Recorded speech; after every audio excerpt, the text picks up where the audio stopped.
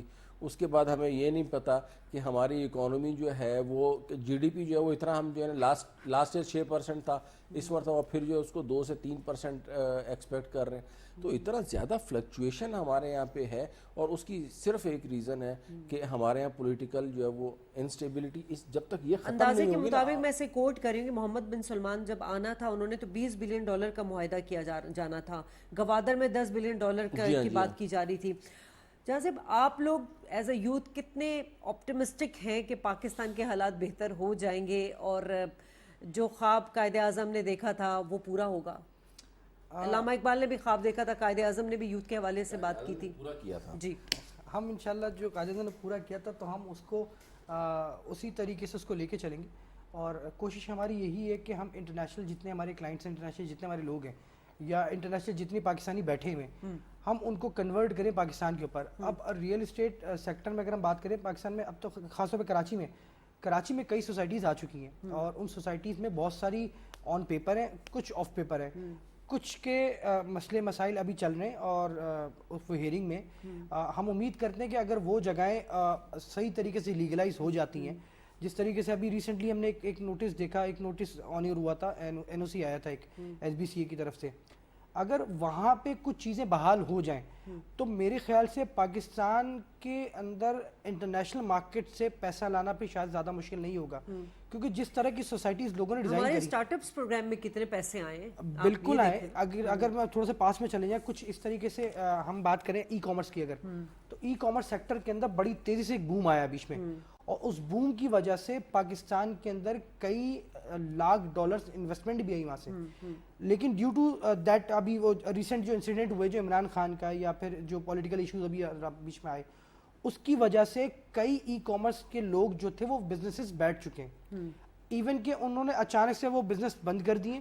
پاکستان میں real estate کی بھی بات کریں تو ریئل اسٹیٹ میں کئی لوگ ایسے ہیں جن کے کئی سارے پروجیکٹ چلے تھے, ڈیو ٹو سم ریزن یا ڈیو ٹو پولیٹیکلی وہ ان کے بزنسز ٹھپ ہوئے, انہوں نے چیزوں کو بند کر دیا. انٹرنیشنل انویسٹرز جو ان کے پاس تھا وہ سارا ختم ہو چکا ہے, یا ان کو انہوں نے اپنی ساری انویسٹمنٹ نکال لی ہیں. ابھی میں تھوڑی دیر پہلے یہی بات کرتا کہ میرے پاس کچھ ایسے لوگ ہیں, جیسے میرے کچھ اچھے لوگ ہیں جو میری جان پہچان کے لوگ ہیں, ان سے جب میری بات ابھی چل رہی تھی ریسنٹلی تو ان سے میں نے کہا تھا کہ اگر پاکستان میں اس طرح کی کچھ چیزیں ہم لانچ کر رہے ہیں تو آپ اس میں اپنا جو انویسٹمنٹ آپ لے کر آئیں, اور ہم چاہتے ہیں کہ اپنی انویسٹمنٹ آپ لگائیں اور انشاءاللہ مل کے ایک اچھا کاروبار کرتے ہیں. تو مجھے بڑا اس کے ساتھ یہ سننا پڑا, پاکستانی بانڈ ہیں اور ان کو زیادہ عرصہ شاید پاکستان سے گئے ہوئے بھی نہیں ہوگا, ہارڈلی ان کو 10 سال ہوئے ہیں, 15 سال ہوئے ہیں, لیکن ان کی طرف سے جو انکار تھا نا وہ مجھے تھوڑا سا ہرٹ بھی ہوا. اور پلس یہ کہ پاکستان کو چھوڑ کے وہ اپنی کچھ ادھر ہماری نیبر کنٹریز ہیں وہ اس طرح موو ہو رہے ہیں.